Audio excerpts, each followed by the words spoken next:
Inna lillahi wa inna ilaihi raji'una. Mai sauraro a yanzu nan ne dai ake ta yaɗa cewa Allah ya yi wa Muhammad Wakili rasuwa, tsohon kwamishinan 'yan sanda wanda aka fi sani da Singam. Mai sauraro yana zama domin jin cikakken wannan rahoton da muke ɗauke da shi a yanzu. Amma kafin nan da Allah kada ka manta ka danna mana alamar subscribing, sannan kuma kada ka manta ka danna mana alamar ƙararrawar sanarwa, domin ta haka ne za ka ringa samun labaranmu kai tsaye da zarar mun ɗora. Mun gode.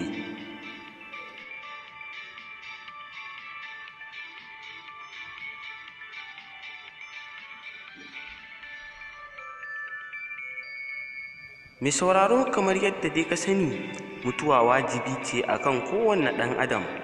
Hakan ne yasa mutane suke ta yaɗa jita-jita Allah ya yi wa Singam rasuwa, tsohon kwamishinan ɗan sanda. Amma dai duk da haka dai ba a gaza ba wajen yaɗa hotunansa, ana mai addu'a na cewa Allah ya ji kansa, Allah ya mai rahama.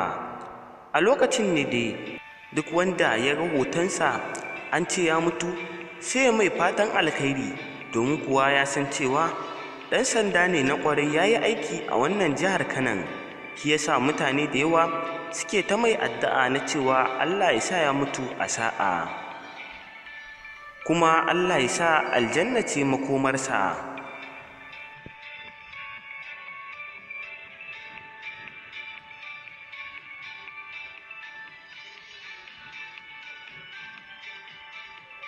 Irin waɗannan zantukan daidai mutane suke ta yi a bakinsu, domin kuwa sun san cewa ba a ƙaryan mutuwa. Duk wanda aka ce ya mutu ya mutu, domin kuwa hakan ne yasa mutane suka yadda da wannan zancen na cewa Allah ya mai rasuwa.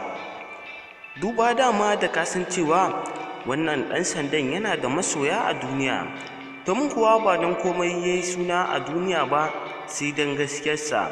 Domin kuwa da aka kawo shi ɗan sanda a wannan jiha ta Kano, kowa ya ji daɗinsa, domin kuwa ya yi aiki sosai.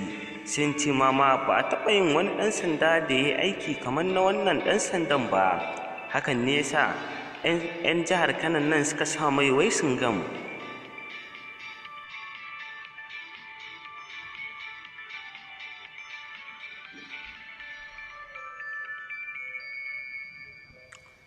Wannan maganar dai tana ta yawo a social media na WhatsApp, Instagram, Twitter da YouTube kuma. Shi ma har wannan abin ya zo ya same shi na cewa ya mutu, alhalin kuma bai mutu ba. Ya bayyana cewa mutane ne kawai suke wannan ƙaryayyakin suke yaɗawa a social media na cewa Allah ya mai rasuwa. A hirar da aka yi da shi a gidan BBC Hausa, sun tattauna da shi, inda yake bayyana cewa shi bai san ta inda wannan labaran ya fito ba na cewa ya mutu. Kawai mutane ne suke yada labaran kanzon kurege, suke cewa Allah ya mai rasuwa, inda ya bayyana wa mutane cewa yana nan cikin kwanciyar lafiya kuma da ƙoshin lafiya, babu abin da ya same shi.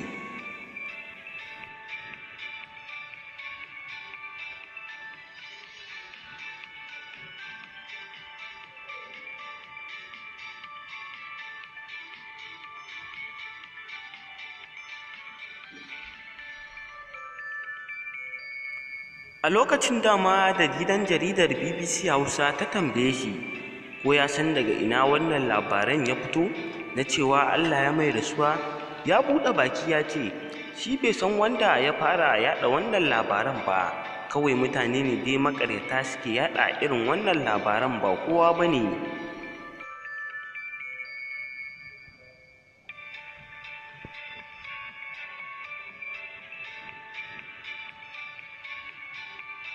To mai sauraro, a yanzu dai haka Singam yana cikin ƙoshin lafiya, domin kuwa babu wata mutuwa da yi, kuma ya bayyana wa mutane cewa lafiyarsa ƙalau, babu wani abu da yake damunsa. Mai sauraro, don haka dai yanzu sai mutane su kwantar da hankalinsu, sun ji cewa lafiyarsa ƙalau. To mai sauraro, nan muka kawo ƙarshen wannan rahoton namu. Kai dai kasance da wannan tasha a koda yaushe ta hanyar dangwala mana alamar subscribing, sannan kuma ka danna mana alamar ƙararrawar sanarwa, domin ta haka ne za ka ringa samun labaranmu kai tsaye da zarar mun ɗora. mun gode. Sannan kuma kada ka manta kaiwa bidiyon mu lakin